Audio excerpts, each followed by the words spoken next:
আমাদের কিছু জ্বালা আছে, সেগুলা বিক্রি করার জন্য কথা ছিল। আর আজকে একজন লোক আসছে, আমার পাড়াপড়শি সম্পর্কে দাদা হয়, তিনি আর কি কিনতে আসছে। দেখি আমরা জ্বালা দিতে যাইতেছি, তারপর এখানে বিক্রি করা হবে।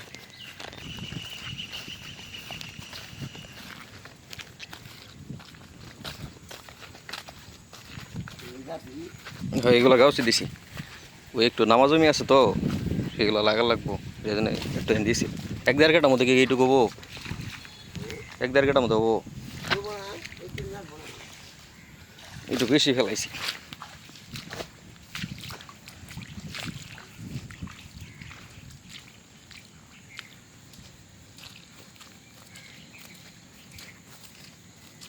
কতটুকু জায়গা আছে তোমার?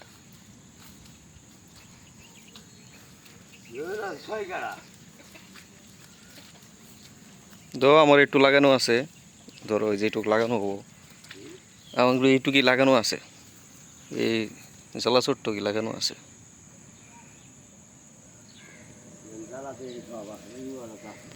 ওইটা হইলো তুলসীমালা ওই পাশে, আর এগুলো হইলো সেন্টু পয়জন। হ্যাঁ,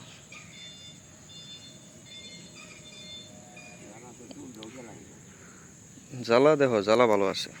জ্বালা তো ভালাই, তোর বাজনে তো সুন্দর আছে। মারি বাজবো।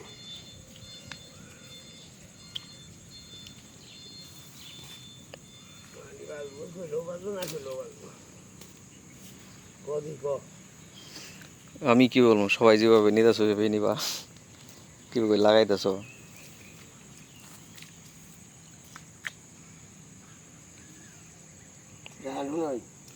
গাছ হইলো 150 টাকা কালা, জ্বালা হইলো 100 টাকা কালা, বুঝছাস? এখন নিলে 150 টাকাটাই নিমু বুঝলে।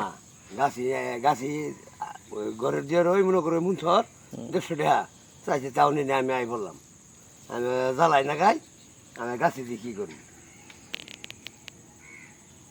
আমি। 6 কাঠা 30 শতাংশ জমি। উনি 6 কাঠা জমি লাগাবে, অর্থাৎ আমাদের 5 শতাংশ সমান 1 কাঠা, অর্থাৎ 30 শতাংশ জমি লাগাবে।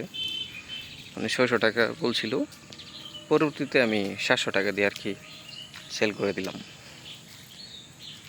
কারণ সচরাচর 150 টাকা কাঠায় বিক্রি করা হয়, কিন্তু আমি একটু কম দেওয়ার কারণ হলো আমার এই খাটটাও আর কি লাগাই ফেলবো, কারণ চতুর্পাশ দিয়ে সবাই লাগাই ফেলছে এইটুক, আর ওই যে পাশে একটু জায়গা আছে এগুলো ফাঁকা আছে।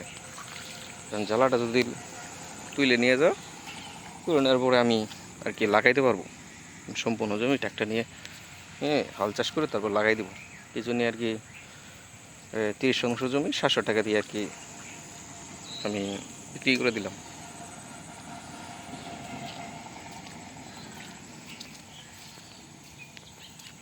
এখানে তোলার পরে আমি এইটুকু লাগাই দেবো।